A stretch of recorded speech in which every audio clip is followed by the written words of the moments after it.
Hi, I'm Margaret Lewin and welcome to Margaret Lewin Quilting.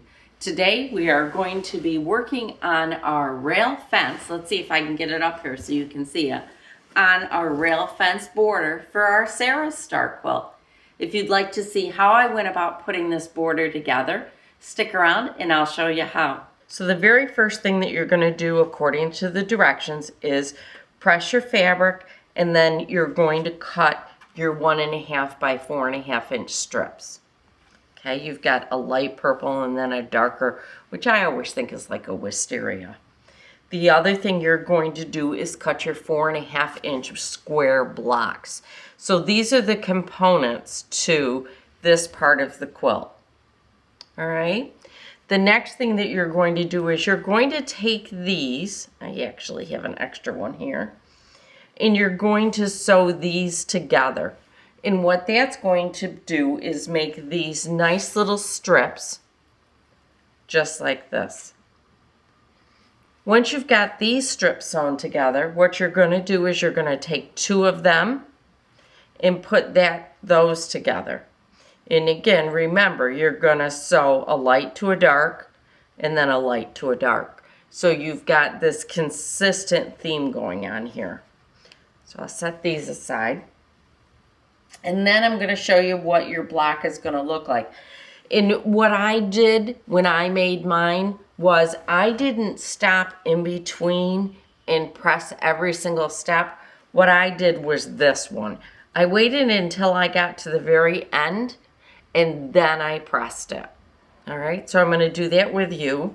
So I just take my iron, and the first thing I'm going to do that I always try to remember to do is set my seams. So I'm going to set these 3 seams. Then once I've set these seams, I'm going to grab my strip stick. These are available on my website, and they're called the strip stick or a strip stick. And what these do is help me to press seams open. And on this quilt, I did press the seams open. So the first thing I'm going to do is just open a little bit and kind of thumb press it just to get it started. Then I'll take my iron and I'm just going to run it across. And what this does is it really helps me to get my seams pressed nice and flat and open. And these are okay to press open. I'm not going to have a problem with them. My stitch length is small enough that it's not an issue. So I'm just going to go across these and press these open. And here goes my last one. Well, if I can get in there. All right. So once I've done this and I've got all my seams pressed open, sometimes I do take it and just do a good press across the top of it just to make sure that I've got all my seams going in the right direction. And there you can see what it looks like on the back. All right, so next I want to show you how you're going to set these up. Once you've got your blocks to this point, I want you to double check them and make sure that they're perfectly square or at 4.5 square. If they are not, what you're going to want to do is you're going to want to trim this up by distributing the extra on this side and this side. All right. So by distributing it, what I'm saying is I'm going to take my 5-inch ruler, and let's say that our block here, it's squaring up at 4.5. Let's say that our block ended up being a little bit bigger. So what you're going to want to do, well, wait a minute. I think I have one that's a little bit bigger. I bet you this one is greater than 4.5. Yep, it is. All right, so see my block here? I'm 4.5 up and down, and that's good.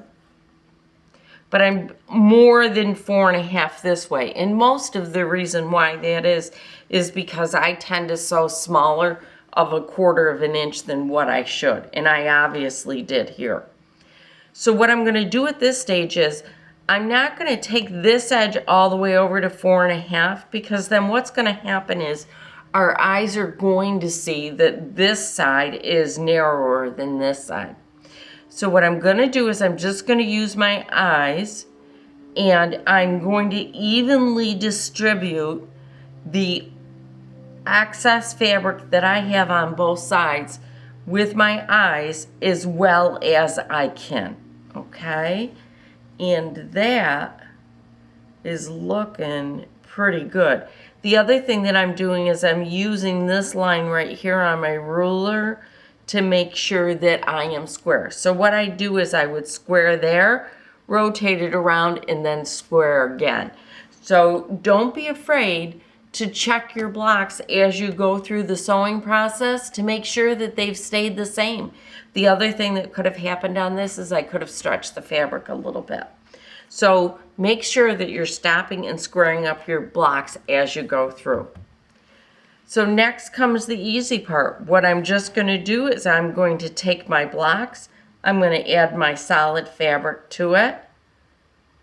I'm going to sew a 1/4 inch seam, going to press my seam open, and then I'm going to add another one to this end until I have the right number of blocks that I need to go around my quilt. And that is the rail fence.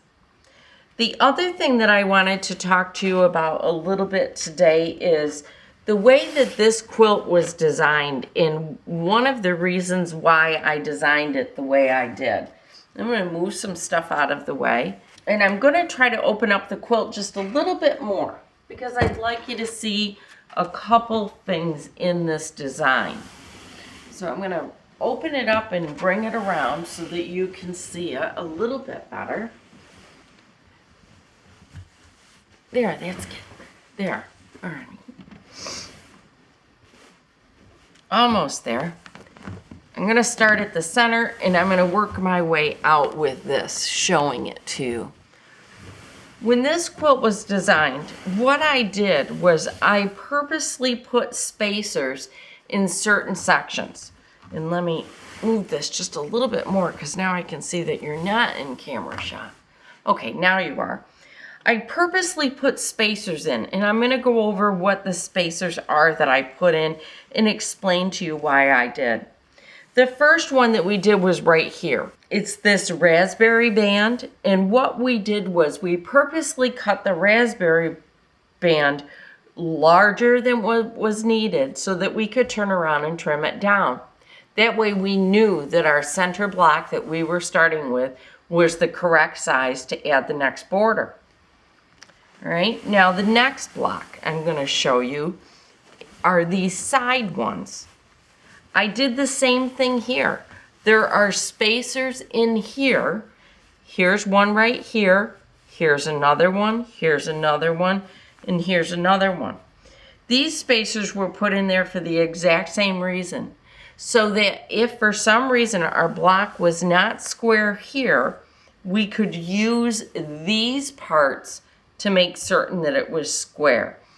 Because with this quilt, what we're doing is consistently adding another row of fabric. And what that means is if these rows are not the right size, our next row won't fit in. So now I'm going to move down to the whirligigs. The whirligigs are right here, and those again were given little spacers in between, so that what we could do was make any adjustments to our blocks that we needed to. Then you can see we've got a nice raspberry border again. Same reason for the raspberry border. If for some reason your quilt was not wide enough at this stage, you could add fabric to this to make it wide enough. And in the directions, I walk you through how to do that. If it was too wide, you could make this a little bit smaller so that everything would fit together. And then in this month, we actually have a second spacer that we're doing. And that again is this raspberry border. So make certain that you pay close attention to your directions. Make certain that your blocks are ending up at the proper size that they're supposed to be at the end. And if they're not, remember, we've got spacers built into this quilt so that if you need to, we can always add or subtract a little bit of material so that your quilt comes out nice and square. So I wanted to take a minute and go over that with you because we're going to be doing that again in our next block. We're almost to the end of our Sarah Star and I just cannot believe it. This is our next block. Our next block is this flying geese.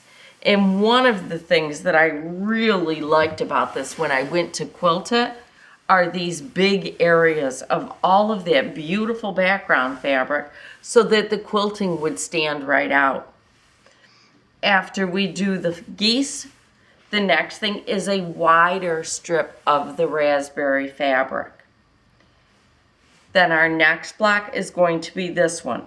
This is probably the most difficult block that we're going to be doing this entire piece. The only reason why it's difficult is because when we go to make it, there really aren't any spacers in this block set. So we really have to make certain that we've got it nice and square as we go through. And when we get to that month, I'll give you a couple of tips to help you along. And then our very last block is going to be this star block. And this star block is a pretty simple block. We'll be chain piecing that together. And then our quilt will actually be done. So May is our rail fence. June is going to be our flying geese. July is our square and a square. And I'll show you right here is your block. And hopefully you can see that. And then our very final block will be our star. That will be in August. So it won't be long now and our quilts will be all done. So come August, we're going to have this block done. Then September, you guys will be finishing up your quilts and sending them off to Long Armers and getting them quilted or quilting them yourself.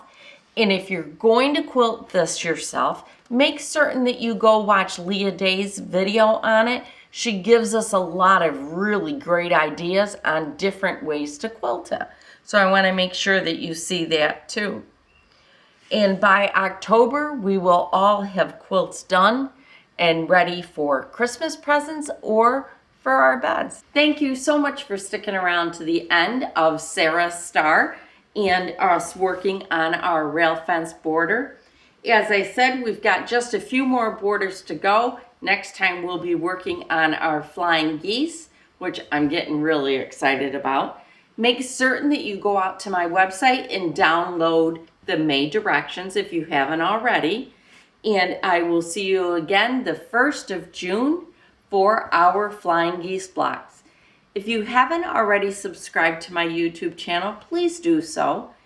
Don't forget, I'm out on Facebook, and we do have a Facebook group where we're sharing lots of pictures of our current projects, and I'm on Instagram. You can find me on both places by searching for Margaret Lewin Quilting.